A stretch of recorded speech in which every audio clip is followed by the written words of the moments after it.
Hello, नमस्ते, राम राम। तो मैं नेहा आज फिर उपस्थित हूँ एक नई कहानी के साथ। आज की जो हमारी कहानी है वो कहानी एक गुरु और शिष्य की कहानी है। कहीं न कहीं मैंने इस कहानी को पढ़ा था, मुझे ये कहानी ध्यान में रह गई, तो मैंने सोचा क्यों नहीं कहानी ही आज आप लोगों के साथ शेयर की जाए।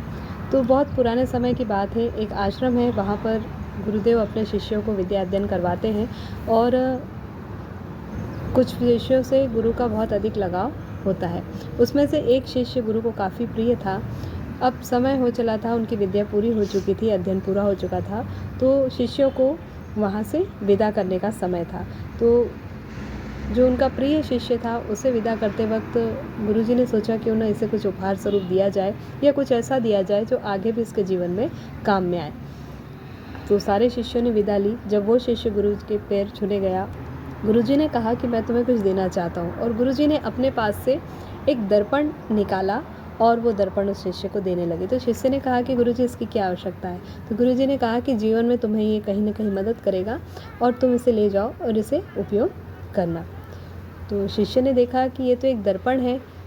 तो गुरुजी ने कहा कि हाँ, ये दर्पण है, पर ये साधारण दर्पण नहीं है। जब इस दर्पण में तुम किसी व्यक्ति का चेहरा देखोगे तो तुम्हें उसके गुण और दोषों के बारे में जानकारी होगी। शिष्य ने गुरु से विदा ली और शिष्य अपने मार्ग पर चल पड़ा।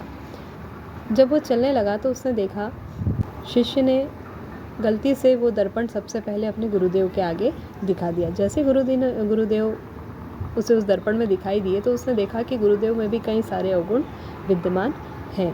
उसे बड़ा दुख हुआ, क्योंकि वो गुरुजी को अपना सब कुछ मानता था। वो वहाँ से निकल पड़ा और रास्ते में जो भी उसे मिलता, अलग अलग व्यक्तियों के उसने उस दर्पण में देखा और जिज्ञासावश अधिकतर व्यक्तियों के सामने वो दर्पण लगाकर उसने पाया कि कई सारे व्यक्ति जो हैं दुर्गुणों से भरे पड़े हैं या उनमें अवगुण विद्यमान हैं।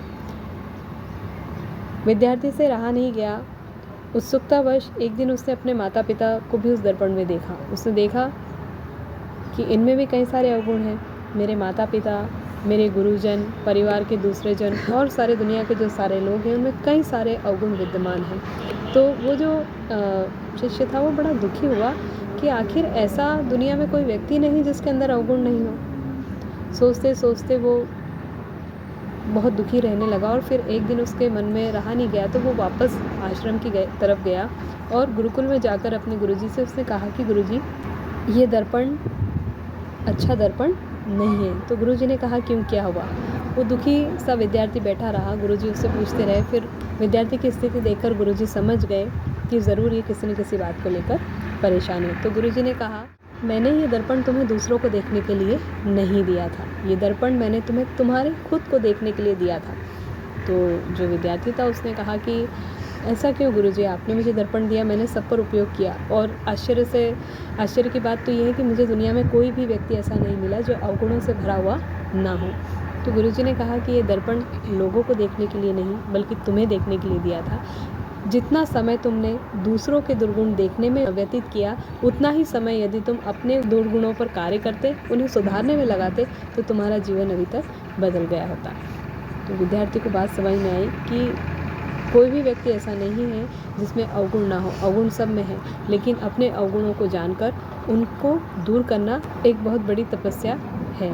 तो ये एक कहानी है जिसका शीर्षक था मन का दर्पण। तो आशा है आपको कहानी अच्छी लगी होगी। यदि आपको ये कहानी अच्छी लगी हो तो हमारे चैनल को सब्सक्राइब कीजिएगा, बेल आइकन को क्लिक कीजिए, वीडियो को ज़्यादा से ज़्यादा शेयर कीजिए, कमेंट्स कीजिए, लाइक कीजिए। जय हिंद, जय भारत।